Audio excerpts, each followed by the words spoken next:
spinal cord reflexes.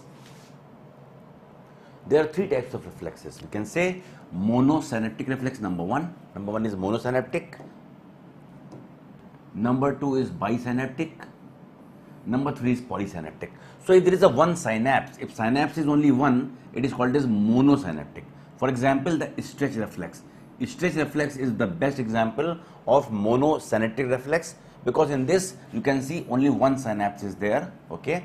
Bisynaptic, the best example is inverse stretch reflex, and for polysynaptic the best is withdrawal reflex. Discussing one by one, number one will be the stretch reflex. So if suppose that if I am taking a weight, okay, if I am taking some weight, my muscle will contract. Simply this is stretch reflex. If I am taking a weight, my muscle is contracting. What is that? It is simply stretch reflex, because when muscle is stretched, muscle will contract.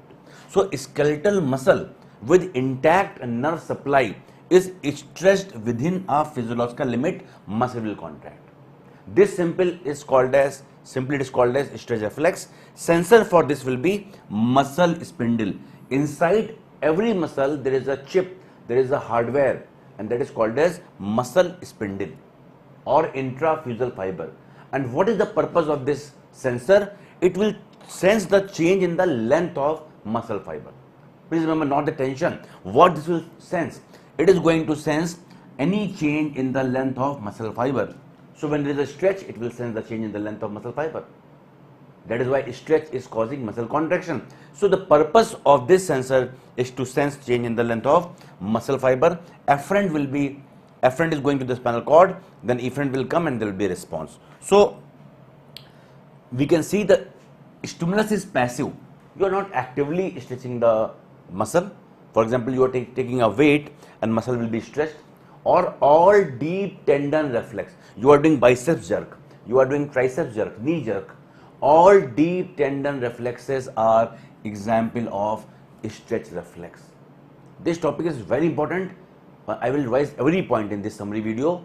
Nothing will be missed. So focus your attention. All deep tendon reflexes, okay, like knee jerk, biceps jerk, triceps, they are example of passive jerk, passive stretch reflex. It is REFLEX. Okay, so how it is happening? Muscle spindle, suppose this is muscle spindle.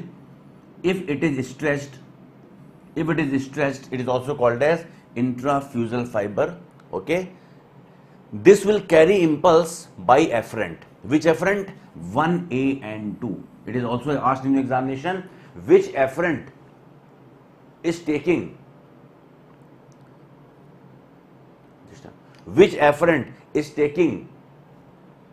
sensation from the muscle spindle to the spinal cord. It is 1A and 2, and synapse is only one. There is only one synapse. Only one synapse is there, so it is called as monosynaptic. And there will be two efferent. One efferent is alpha motor, other is gamma motor. So it is very simple. So whenever there is stretch in the muscle, muscle spindle will sense the change in the length of muscle fiber. Who will carry the afferent? 1A and 2. Okay, 1A and 2, the afferent, and there is co-activation of alpha gamma. It is called as alpha gamma co-activation. Sensor is muscle spindle. It is having 3 to 12 intrafusal fiber. Afferent is 1A and 2. Efferent is alpha gamma co-activation. Function of alpha motor is contraction of the muscle. So who is contracting the muscle? Who is contracting the muscle? It is alpha motor. So what is the role of gamma motor? What is the role of gamma motor? See, before playing a guitar, you will tighten the string, or before playing a tabla, you will tighten the string. So the tightening of the string will increase the intensity of sound. Similarly, if you tighten the sensor, if you tighten intrafusal fiber, afferent 1A and 2 will be stronger. So it will increase the sensitivity. So what is the role of gamma motor? It supplies muscle spindle to increase the sensitivity of muscle spindle. So purpose of gamma motor is to increase sensitivity of muscle spindle. Is this clear? Now I am going in more detail of intrafusal fiber. Intrafusal fiber consists of nuclear back fiber and nuclear chain fiber. It consists of nuclear back fiber These are the back fiber, and it consists of nuclear chain fiber. Nuclear chain is like chain of nucleus. Nuclear chain is like chain of nucleus. Okay. Now, afferent I have told you already, 1A and 2.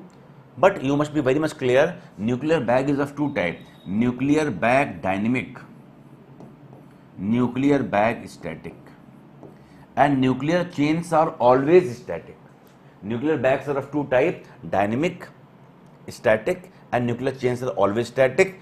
Dynamic are sensing the change in the length of muscle fiber when you are moving. Suppose I am walking, every time there is change in the length of muscle fiber, so that is dynamic. So dynamic will be sensed by nuclear bag dynamic, and suppose you are holding a posture, you are standing like that. That particular length of muscle fiber will be sensed by static, nuclear bag and nuclear chain static. Now, I told you there are two afferent, 1A and 2. So 1A is carrying from every fiber, nuclear bag fiber, nuclear chain fiber, nuclear bag dynamic, nuclear bag static. But second, remember S for secondary, S for static.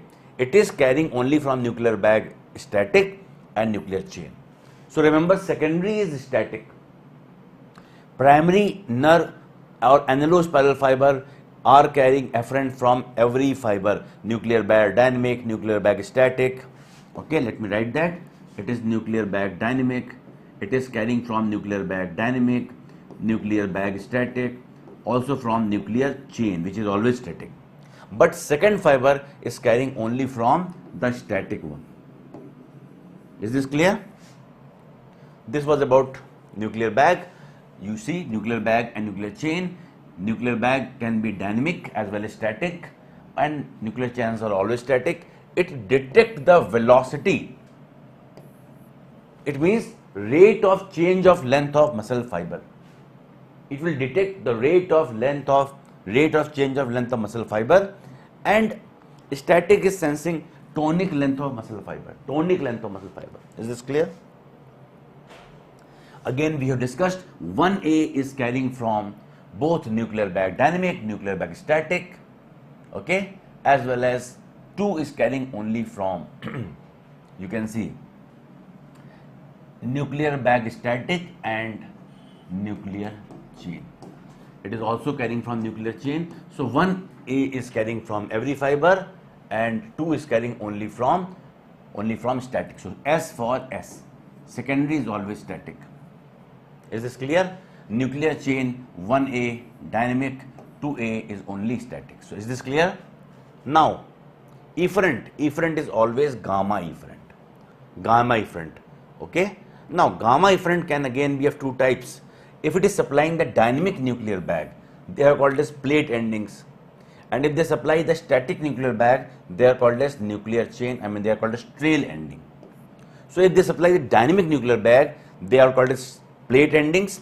If they supply the static nuclear bag or nuclear chain, they are called as trail ending. And it is supplying to which portion? It is supplying to the peripheral. This is the peripheral portion.